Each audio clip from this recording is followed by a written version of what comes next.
Hi hello dear friends, എല്ലാവർക്കും നമസ്കാരം. എല്ലാവർക്കും ചാനലിലേക്ക് സ്വാഗതം. ഇന്ന് നമുക്ക് നല്ലൊരു ലഞ്ച് മെനു തയ്യാറാക്കാം. ഇതിലേക്ക് ആദ്യം തയ്യാറാക്കുന്നത് നല്ലൊരു വെജ് കറിയാണ്. വെണ്ടക്ക വെച്ചിട്ട് പെട്ടെന്ന് തയ്യാറാക്കിയെടുക്കാൻ പറ്റിയ നല്ല ടേസ്റ്റി ആയിട്ടുള്ളൊരു ഒഴിച്ചു കറിയാണ്. പിന്നെ മീൻ മുളകിട്ടത്. പിന്നെ ഇതിപ്പോൾ ചക്കയുടെ സീസൺ ആണല്ലോ, അപ്പോൾ നമുക്കൊരു നല്ല ചക്കപ്പുഴുക്ക് കൂടെ തയ്യാറാക്കിയെടുക്കാം. അപ്പോൾ വീഡിയോ കാണുക. ഇഷ്ടപ്പെടുകയാണെങ്കിൽ വീഡിയോ ഒന്ന് ലൈക്ക് ചെയ്യാനും മറ്റുള്ളവർക്ക് ഷെയർ ചെയ്ത് കൊടുക്കാനും മറക്കരുത്. നമുക്ക് വേഗം വീഡിയോയിലേക്ക് കടക്കാം. വെണ്ടക്ക കറിക്ക് വേണ്ടിയിട്ട് ആദ്യം തേങ്ങ ഒന്ന് അരച്ചെടുക്കാം. മിക്സിയുടെ ജാറിലേക്ക് 1 കപ്പ് തേങ്ങ ചേർത്ത് കൊടുക്കാം. ഇതിലേക്ക് 3-4 ചുവന്നുള്ളി ചേർത്ത് കൊടുക്കാം.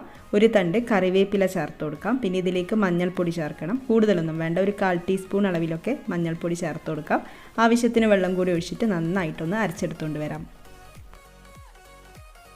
ചട്ടിയിലേക്ക് വെളിച്ചെണ്ണ ഒഴിച്ചിട്ടുണ്ട് 2 ടേബിൾ സ്പൂൺ. ഇതിലേക്ക് വെണ്ടക്ക കഷ്ണങ്ങളാക്കിയത് ചേർത്ത് കൊടുക്കാം. ഞാനിവിടെ 8 വെണ്ടക്ക എടുത്തിട്ടുണ്ട്. അപ്പോൾ 8-10 വെണ്ടക്കയൊക്കെ എടുക്കാം. കുറവാണെങ്കിലും കുഴപ്പമൊന്നുമില്ല കേട്ടോ. അപ്പോൾ നമുക്കിതൊരു 2 മിനിറ്റ് ഇങ്ങനെ അങ്ങ് വഴറ്റിയെടുക്കാം. വെണ്ടക്ക കട്ട് ചെയ്തെടുക്കുമ്പോൾ നന്ന ചെറുതാവാനും പാടില്ല, എന്നാൽ വലിയ സൈസിലാവാനും പാടില്ല. ഈ ഒരു പാകത്തിൽ കട്ട് ചെയ്തെടുക്കാം. എന്നിട്ട് നമുക്ക് 2 മിനിറ്റ് ഇതൊന്ന് വഴറ്റിയെടുക്കാം.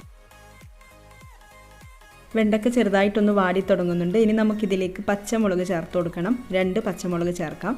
പിന്നെ ഒരു സവാള നീളത്തിൽ അരിഞ്ഞത് ചേർത്ത് കൊടുക്കാം. ആവശ്യത്തിന് ഉപ്പ് കൂടെ ചേർത്തിട്ട് വീണ്ടും വഴറ്റിയെടുക്കാം. സവാള നല്ല ബ്രൗൺ കളറായിട്ട് വരുമൊന്നും വേണ്ട, ജസ്റ്റ് ഒന്ന് സോഫ്റ്റായിട്ട് വരികയേ വേണ്ടൂ.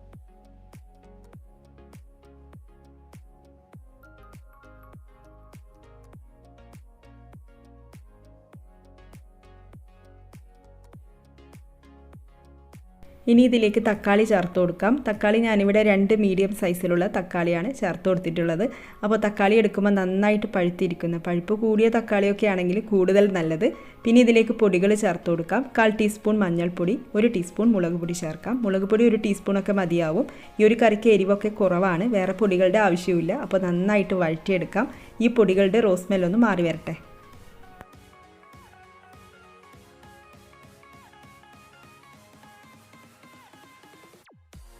വെള്ളം ചേർത്ത് കൊടുക്കാം. 1/2 കപ്പ് മുതൽ 3/4 കപ്പ് വരെയൊക്കെ വെള്ളം ഒഴിച്ചു കൊടുക്കാം. ഒന്ന് നന്നായിട്ട് മിക്സ് ചെയ്തെടുക്കാം. പിന്നെ നമുക്കിത് അടച്ചു വെച്ചുകൊണ്ട് കുക്ക് ചെയ്തെടുക്കാം. മീഡിയം ഫ്ലെയിമിൽ വെച്ചുകൊണ്ട് അടച്ചു വെക്കാം.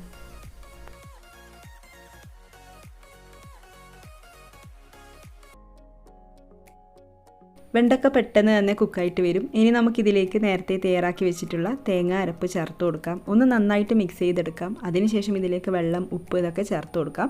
വെള്ളം ഒഴിക്കുമ്പോൾ തണുത്ത വെള്ളം ഒഴിക്കാതെ ഇളം ചൂടുവെള്ളമൊക്കെ ചേർത്ത് കൊടുക്കാം. പിന്നെ ഞാനിവിടെ കുറച്ച് കൂടുതൽ വെള്ളം ചേർത്ത് കൊടുക്കുന്നുണ്ട്. ഒഴിച്ചു കറിയുടെ ആ പാകത്തിനൊക്കെ വെള്ളം ചേർത്ത് കൊടുക്കാം. ചൂടാറി വരുമ്പോൾ കറി കുറച്ചുകൂടി ഒന്ന് തിക്കായിട്ട് വരും.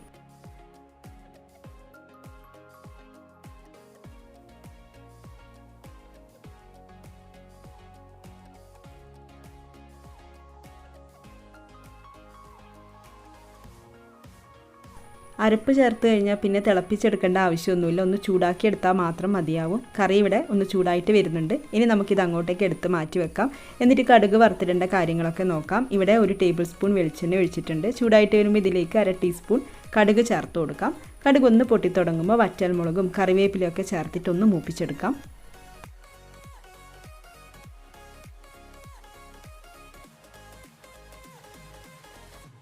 കടുക് താളിച്ചൊഴിച്ചുടൻ തന്നെ നമുക്ക് കറി അടച്ചു വെക്കാം. ഒരു 5-10 മിനിറ്റ് അടച്ചു വെച്ചതിന് ശേഷം സെർവ് ചെയ്യാം.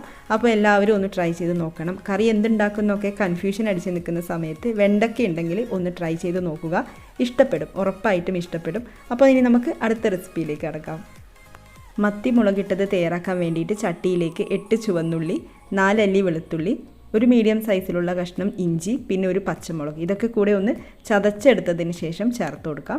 പിന്നെ തക്കാളി വലുതൊക്കെ ആണെങ്കിൽ പകുതി എടുക്കാം, ഇല്ലെങ്കിൽ ഒരു ചെറിയ തക്കാളി ചെറിയ കഷ്ണങ്ങളാക്കിയിട്ട് ചേർത്ത് കൊടുക്കാം. പിന്നെ 1-2 തണ്ട് കറിവേപ്പില ചേർത്ത് കൊടുക്കാം. ഉലുവ 1/4 ടീസ്പൂൺ അളവിൽ ചേർത്ത് കൊടുക്കാം. 2 table spoon Kashmiri chilli powder, 1/2 teaspoon മഞ്ഞൾപ്പൊടി, 3-4 ടേബിൾ സ്പൂൺ ചെറിയ ചൂടുവെള്ളത്തിൽ കലക്കി വെച്ചതാണ്. ഇത് ആദ്യം തന്നെ പൊടികൾ കുതിർത്ത് വെക്കണം വെള്ളത്തിൽ. ആദ്യം തന്നെ മിക്സ് ചെയ്ത് വെക്കാം. എന്നിട്ട് നമുക്കിതിലേക്ക് ഒഴിച്ചു കൊടുക്കാം. സാധാരണ നിങ്ങൾ കറിയിലേക്ക് ഡയറക്റ്റായിട്ട് പൊടികൾ ചേർക്കുന്നതാണെങ്കിൽ ഇതുപോലെ ഒന്ന് ട്രൈ ചെയ്ത് നോക്കൂ. കറിക്ക് ടേസ്റ്റും കളറൊക്കെ കൂടും. ഇനി ഇതിലേക്ക് പുളിവെള്ളം ചേർത്ത് കൊടുക്കാം. 1/2 കപ്പ് അളവിൽ പുളിവെള്ളം ചേർത്ത് കൊടുക്കാം. പിന്നെ എരിവിനനുസരിച്ചിട്ട് മുളക് പൊടിയുടെ അളവിലൊക്കെ വ്യത്യാസം വരുത്താം. കാശ്മീരി ചില്ലി പൗഡറിന് പകരം സാധാരണ മുളക് പൊടിയാണ് യൂസ് ചെയ്യുന്നതെങ്കിൽ ഇത്രയും ആവശ്യമായിട്ട് വരില്ല. അപ്പോൾ നിങ്ങൾ എരിവിനനുസരിച്ചിട്ടൊക്കെ മാറ്റം വരുത്തിക്കോളൂ. ആവശ്യത്തിന് ഉപ്പ് ചേർത്ത് കൊടുക്കാം. പിന്നെ ഇതിലേക്ക് വെളിച്ചെണ്ണ ഒഴിച്ചു കൊടുക്കുന്നുണ്ട്. 2 ടേബിൾ സ്പൂൺ വെളിച്ചെണ്ണ ചേർത്ത് കൊടുക്കാം. ക്ലീൻ ചെയ്ത് വെച്ചിട്ടുള്ള മത്തി ചേർത്ത് കൊടുക്കാം. അപ്പോൾ ഞാനിവിടെ മത്തി വെച്ചിട്ട് ചെയ്തേ ഉള്ളൂ. നിങ്ങൾക്ക് വേണമെങ്കിൽ അയില വെച്ചിട്ടും ചെയ്യാം, നല്ല ടേസ്റ്റാണ്. അപ്പം മത്തി കഷ്ണങ്ങളൊക്കെ ഇങ്ങനെ നിരത്തി വെക്കാം. അതിൻ്റെ മുകളിലായിട്ട് വെള്ളം ഒഴിച്ചു കൊടുക്കാം. ഒരു 3/4 കപ്പ് മുതൽ 1 കപ്പ് വരെയൊക്കെ വെള്ളം ചേർത്ത് കൊടുക്കാം. വെള്ളം ചേർത്തതിന് ശേഷം ഉപ്പൊക്കെ ഒന്ന് ചെക്ക് ചെയ്ത് നോക്കാം. ആവശ്യമെങ്കിൽ ചേർത്ത് കൊടുക്കാം. എന്നിട്ട് നമുക്ക് മീഡിയം ഫ്ലെയിമിൽ വെച്ചുകൊണ്ട് കുക്ക് ചെയ്തെടുക്കാം. മീഡിയം ഫ്ലെയിമിൽ പകുതി അടച്ച് വെച്ചുകൊണ്ട് കറി തയ്യാറാക്കിയെടുക്കാം. ഇടയ്ക്കൊന്ന് തുറന്ന് നോക്കാം. കറി ഇവിടെ നന്നായിട്ട് തിളച്ചുകൊണ്ടിരിക്കുന്നുണ്ട്. മീനൊക്കെ വെന്ത് വന്നിട്ടുണ്ട്. അപ്പോൾ നമുക്കിതൊന്നും കൂടി ഒന്ന് വറ്റിച്ചെടുക്കാം. ഒരു 5 മിനിറ്റ് കൂടെ അടച്ചു വെക്കാം. മീൻ മുളകിട്ടത് ഇവിടെ നന്നായിട്ട് തിളച്ചുകൊണ്ടിരിക്കുന്നുണ്ട്. കുറച്ചുകൂടി ഒന്ന് വറ്റിച്ചെടുത്തിട്ടുണ്ട്. അപ്പോൾ ഫ്ലെയിം ഓഫ് ചെയ്ത് കൊടുക്കാം. അതിന് മുന്നേ 1-2 കാര്യങ്ങൾ കൂടെ ചേർത്ത് കൊടുക്കാനുണ്ട്. അതെന്തൊക്കെയാണെന്ന് നോക്കാം. ആദ്യം ഒരു പച്ചമുളക് നടുവേ കീറിയിട്ട് ഇതിലേക്ക് ചേർത്ത് കൊടുക്കാം. പിന്നെ കറിവേപ്പില 1-2 തണ്ട് കറിവേപ്പില ചേർക്കാം. 1-2 ടീസ്പൂൺ പച്ച വെളിച്ചെണ്ണ ഇതിലേക്ക് ഒഴിച്ചു കൊടുക്കാം. അപ്പോൾ തന്നെ ഫ്ലെയിം ഓഫ് ചെയ്ത് കൊടുക്കാം. എന്നിട്ട് നമുക്കിത് അടച്ചു വെക്കാം. കുറച്ച് സമയം അടച്ചു വെച്ചതിന് ശേഷം സെർവ് ചെയ്യാം.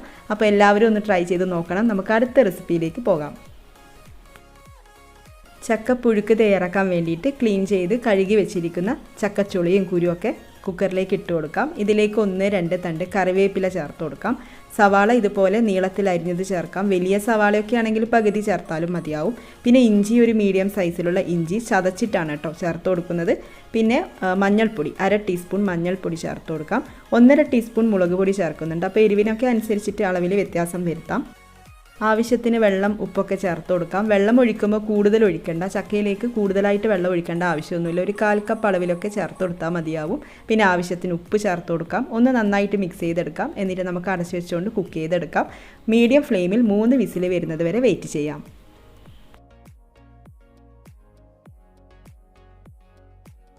ചക്ക വെന്ത് വന്നിട്ടുണ്ട്. ഇനി നമുക്ക് ബാക്കി കാര്യങ്ങളൊക്കെ നോക്കാം. പാനിലേക്ക് 2 ടേബിൾ സ്പൂൺ വെളിച്ചെണ്ണ ഒഴിച്ചിട്ടുണ്ട്. ചൂടായിട്ട് വരുമ്പോൾ 1 ടീസ്പൂൺ കടുക് ചേർത്ത് കൊടുക്കാം. കടുകൊന്ന് പൊട്ടിത്തുടങ്ങുമ്പോൾ 1/2 ടീസ്പൂൺ ചെറിയ ജീരകം ചേർത്ത് കൊടുക്കാം. പിന്നെ ഇതിലേക്ക് 8-10 അല്ലി വെളുത്തുള്ളി ചേർത്ത് കൊടുക്കാം. പിന്നെ 2-3 വറ്റൽ മുളക്, കുറച്ച് കറിവേപ്പിലയൊക്കെ ചേർത്തിട്ട് ഒന്ന് നന്നായിട്ട് വഴറ്റിയെടുക്കാം. വെളുത്തുള്ളിയുടെ കളറൊക്കെ ഒന്ന് മാറി വരട്ടെ. വെളുത്തുള്ളിയൊക്കെ വാടി വന്നിട്ടുണ്ട്. ഇനി നമുക്കിതിലേക്ക് വേവിച്ച് വെച്ചിരിക്കുന്ന ചക്ക ചേർത്ത് കൊടുക്കാം.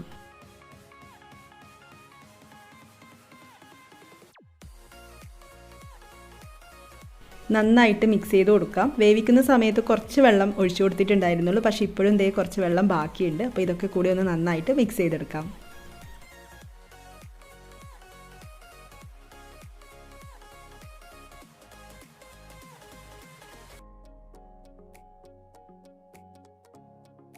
ആവശ്യത്തിന് ഉപ്പൊക്കെ വീണ്ടും ചേർത്ത് കൊടുത്തിട്ടുണ്ട്. ഇനി നമുക്കിതിലേക്ക് തേങ്ങ ചിരവിയത് ചേർക്കാം. തേങ്ങ കൂടുതൽ ചേർക്കേണ്ട ആവശ്യമൊന്നുമില്ല. ഒരു 3-4 ടേബിൾ സ്പൂൺ തേങ്ങ ചേർത്ത് കൊടുക്കാം. നന്നായിട്ടൊന്ന് മിക്സ് ചെയ്തെടുക്കാം. അതിനുശേഷം അടച്ചു വെക്കാം. മീഡിയം ഫ്ലെയിമിൽ ഒരു 3-4 മിനിറ്റ് ഒന്ന് അടച്ചു വെക്കാം.